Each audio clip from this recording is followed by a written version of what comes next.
I really appreciate seeing everybody, and seeing so many supporters of the library is really exciting. This is a project which Bob and I have become really enamored of. We're new to Peterborough, but one of the first things we encountered when we came, or I shouldn't say things, one of the first people we encountered when we came was Corinne. We went to that wonderful meet and greet that Peterborough puts on, which I think is just one of the best things in the world. And there, before we could even go in the door of Bass Hall, was Corinne offering us a library card. And so the library was literally our entry into this community. And it's just been a delight to become part of this project. I first learned about Adar when he was speaking at the Lyceum. Many of you have known him, told me you knew him since he was little. But as you know now, he's an internationally renowned facilitator, educator, mediator. Through his Civic Life Foundation in Chicago, he's helped more than 15,000 at-risk kids become community leaders. He's an amazing person working for nonviolent social change and to improve the quality of our world. And I asked him if he would come and talk a little bit about his life with the Peterborough Library and the way in which libraries have impacted those people he's worked with. So, Adar. It's the 1920s, and a young girl is walking home from school. She is a minority in a country with a difficult history with minorities. She's Jewish and she's in Iran. Her family's poor. They sleep all together in one room around a kerosene stove. And what this young girl wants, more than anything in the world, is to learn to read and to be able to write. And learning to do those things is not a given for her in her environment and in her conditions.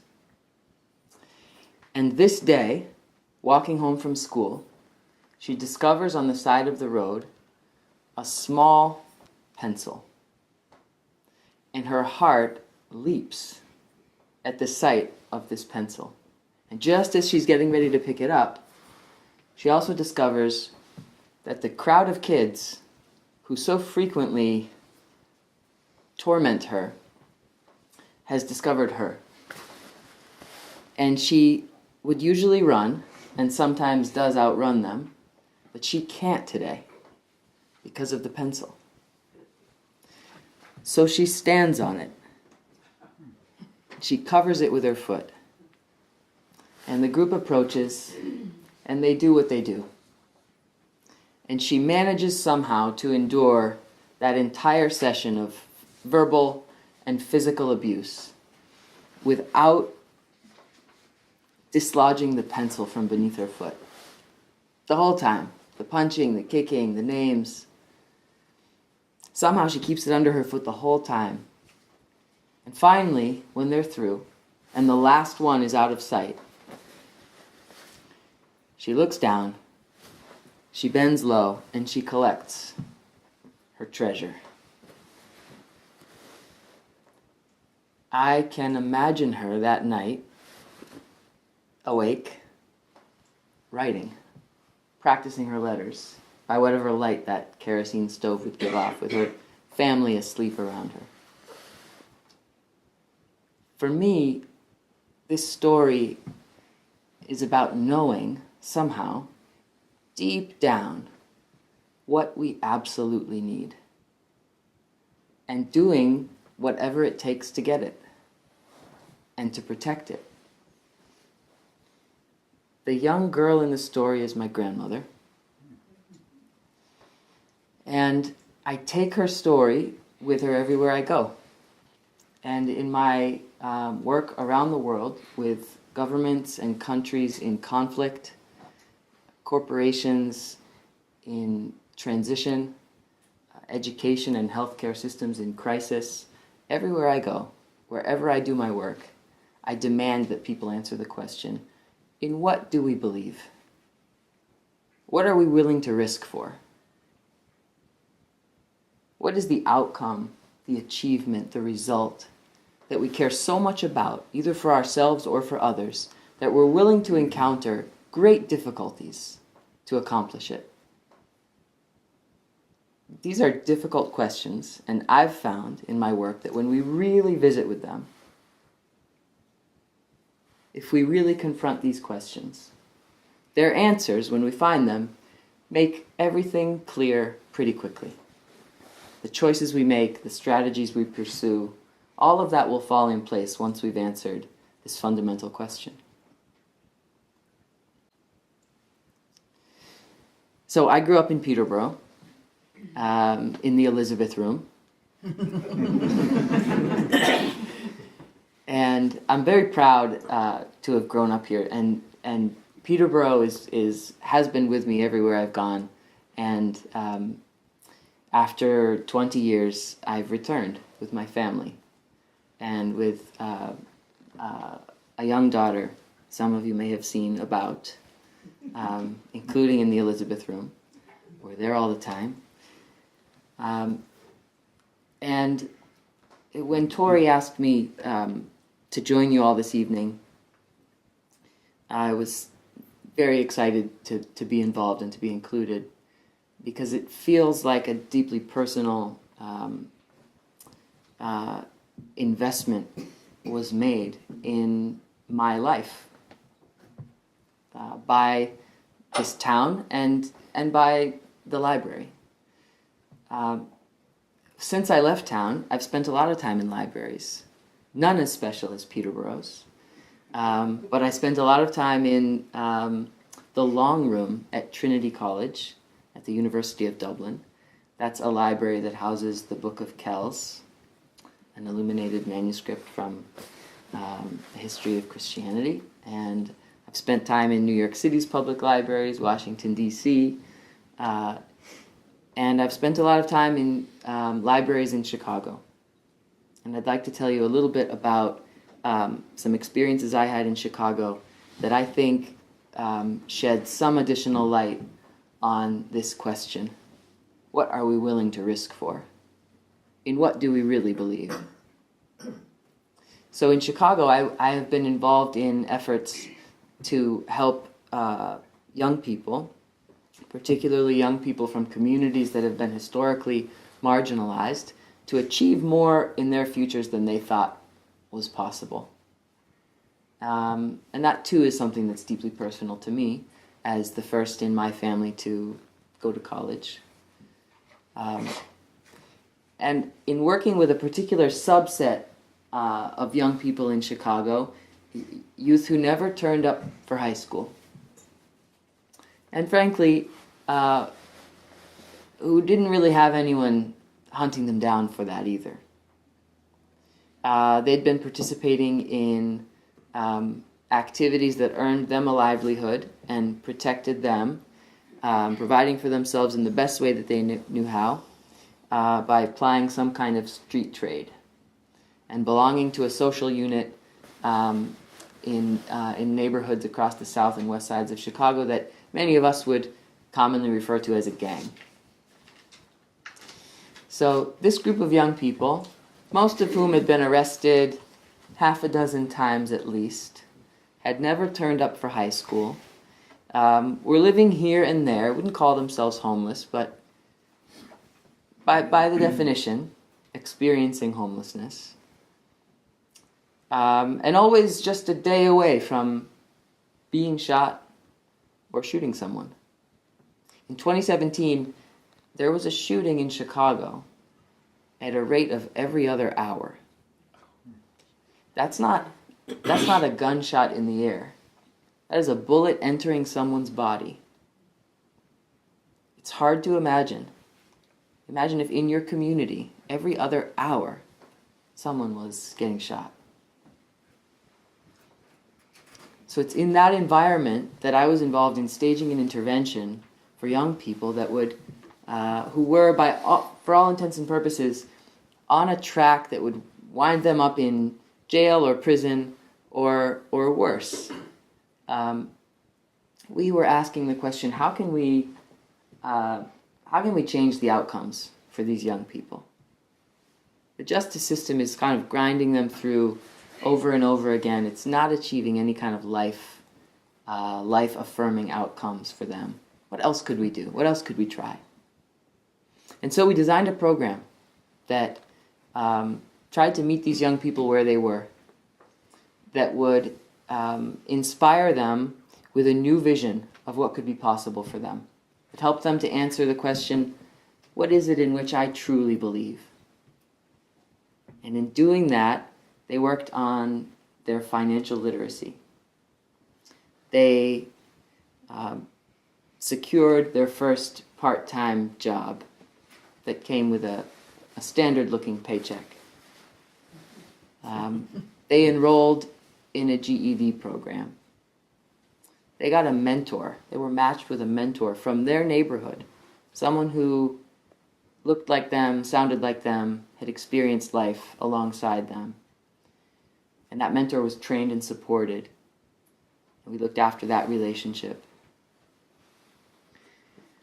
And what we found, particularly for a group of several hundred young people who actually entered the program at the point of their 6th or 7th or 8th arrest, that while recidivism rates for the larger community were in the high 80%, meaning that after going through the county jail and having the case adjudicated, there was an 85% chance that that young person was going to wind back up in some form of correctional control. Our outcomes were resoundingly, startlingly lower in terms of recidivism. We were in the teens. And the city took notice. Why am I telling you about this tonight? For one, everyone involved, starting with the young people most affected by great injustice and danger, all the way up to the mayor of the city of Chicago, we were all asking ourselves, what do we believe in? And the other reason why I'm telling you this story is that each one of those interventions, the thousands of kids affected by that program, they all spent time in, were supported by, and achieved life-changing outcomes thanks to public libraries.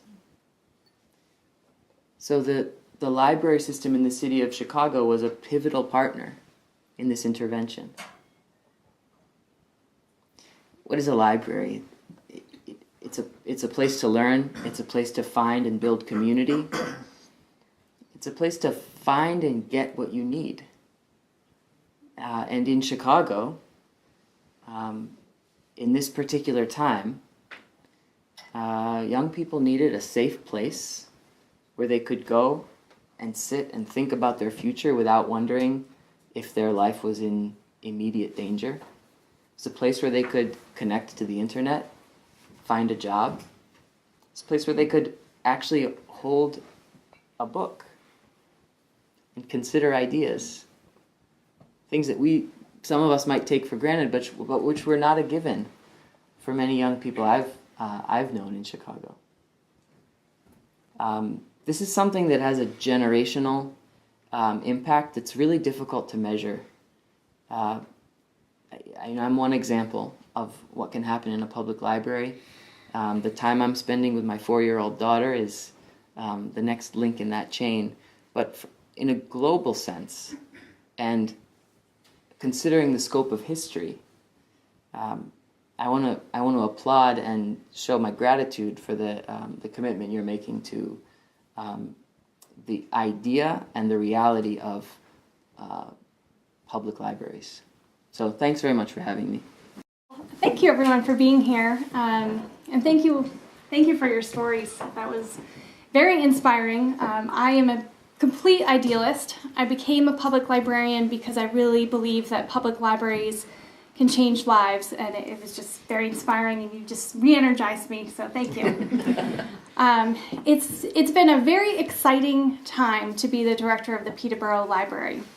I came here in 2014, and we've been in a point of transition. And the staff and I have sort of had to grapple with, we can't just wait for a new building. We really need to make our impact today and to do our jobs. And so we've been taking this transition time to really lay the groundwork and start to give our patrons a preview into what are the kinds of programs that we can expand and the types of services that we can offer in this new building. And so I want to briefly tell you about two of the programs that we've been working to sort of lay that foundation. The first program is our technology literacy curriculum. And so a couple years ago, we saw that there was a huge need in our community. Many of you folks in the room and in our community grew up analog. So, great phrase. When you grow up analog, you may not, many people don't have some of the skills that you really need to get along in society today. They want to be able to create an email, to use social media, to use basic Microsoft Office tools and things like that. So we focused on technical literacy for beginners, and we grew that program. We had a wait list for every class. We can only fit really 4 to 6 students in a class because the room that we're using today is by no means a classroom. It's very difficult, but we make do with it, and we keep our classes small. And what we've seen is that now we've gotten through this sort of technical literacy base, we've gotten our beginners up to speed, and now there's more of a demand for advanced classes. So we're offering Excel. We have a podcasting workshop. Tomorrow night we're offering a garage band class. So we moved from technical literacy to really becoming the continued technology education owners for our town. We're the tech teachers for all of you. And it's been exciting to see that, yes, the demand is there, and we've laid the groundwork, and now when we have a classroom, we can really grow into that and expand that program.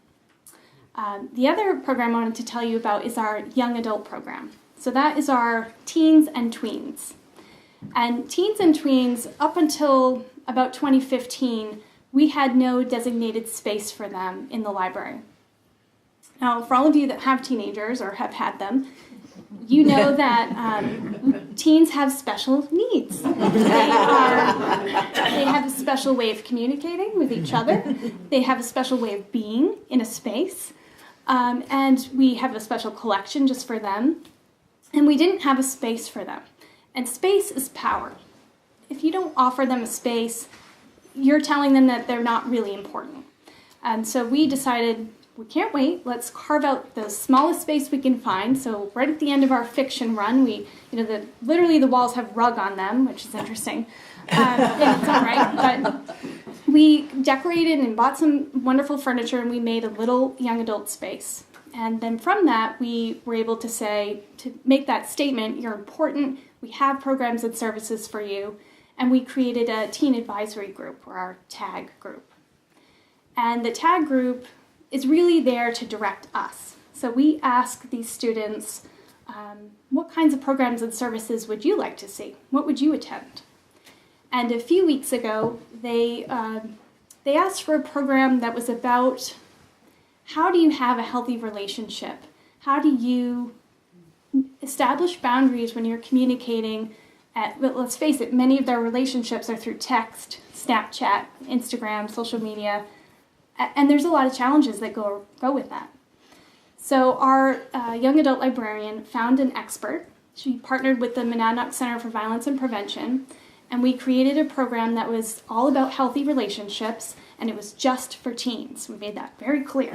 Mom and Dad are not coming. And a creative idea is that our young adult librarian said, let's make sure the flyer gets into the bathroom stalls at Conval High School. And one person came to this program, and she saw that flyer. And we set up the room. We had all this food already. One person came. And she was so brave. She came all by herself. She drove herself. She walked into a room with the presenter and the young adult librarians. She sat down, she listened to the presentation, and then went on to have a 45-minute discussion with this group. And she walked out of that program empowered. She had a whole new set of tools to meet those challenges. And we were like, that's the best program we've had. You know, because we're a public library. It's not always necessarily about big numbers. A library can change one person at a time. So we're in this point of transition. We're growing these programs. We are focusing on the Power 3, that makes a great public library. First of all, a public library it's open and safe, and that's what we communicate. We're a trusted resource, so people already think of us as that open and safe space. Today, we're not accessible. Not everyone can get into our building, so that's one of the improvements that's coming. Secondly, as Adar was saying, we're a connection point. We want to be known as the place that can connect you to the resources, tools, services, programs, and ideas, and other people. Really connecting people to people is a big part of what we do. And then lastly, what makes us unique is that we have a staff that's trained, that is dedicated, and that specializes in this type of community work. So we have the last two pieces. We still need that accessible building that has the proper spaces and technology that a modern public library really requires. But in the meantime, staff are planning, preparing, and really waiting to jump off once we get into that new building and create a really dynamic and impact-making library for this community. So I'm going to hand it over to Tori, and I thank you all so very much for coming and for your support. The fundraising that has been done for this building so far is remarkable. 8 people, 8 volunteers have raised more than $4.6 million, which is incredible, and managed to canvass the community in such a way that we had an incredible record-breaking turnout to pass the warrant for the $3 million town bond. I don't think anything like this has happened in Peterborough before. I'm new, but I keep asking, and nobody's found one for me. I think it's a reflection not only of the dedication of those 8 people and the dedication of all these people in the room, but what that means to all those people who turned out for the town meeting, what it means to the community. It is what we believe in and what we want to protect and what we want to save. Bob and I feel very strongly about the library, not only for all of the services that it gives, but I'm a historian in part. And for me, for it to be the first tax-supported public library in the world is phenomenal. I tell everybody about it.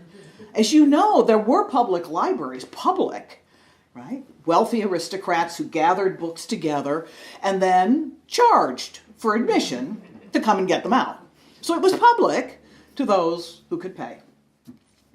This was a library that Reverend Abbott set up saying the library needs to be owned by the community, it needs to be protected by the community, and it needs to be for the benefit of the entire community and not just the individuals who can pay.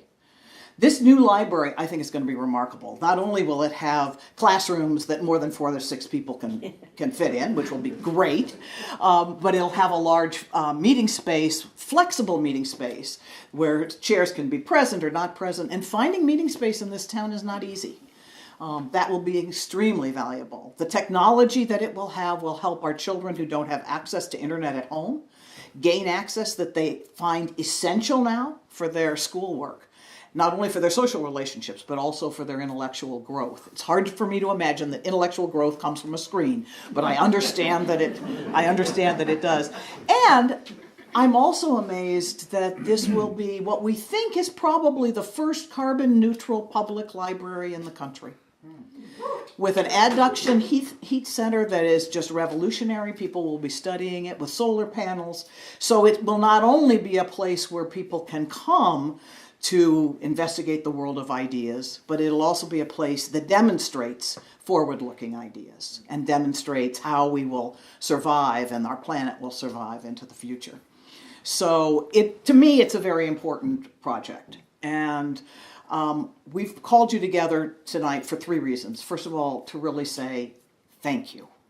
We could not have gotten here without all of you and all the people who are in Florida and Croatia and all the other places who couldn't be here. Don't worry, we're going to reach out to them. There's a reason why Eddie is videotaping. And it's not just because we like Eddie. But we will reach out to the others to thank them as well. And then to bring you up to date on the fundraising. We are 90% of the way there. We are $700,000 shy of the mark right now. And as a professional fundraiser, I was a college president for 13 years. I called myself fundraiser in chief. I know that last 10% is the hardest.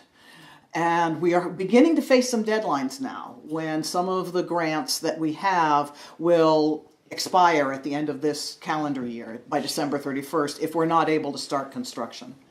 And we really want, therefore, to get over this last hurdle. So we're turning to our friends and those we know love the library and support the library to ask you 2 things. One, can you make a deeper commitment to this project? Bob and I are going to reach deeper into our pockets. We've even gotten our children into it. They're giving to the library. They live in D.C., but they know it's important. And they know that their children, our grandchildren, will be here and will make use of it. And it's important to them to have that resource here.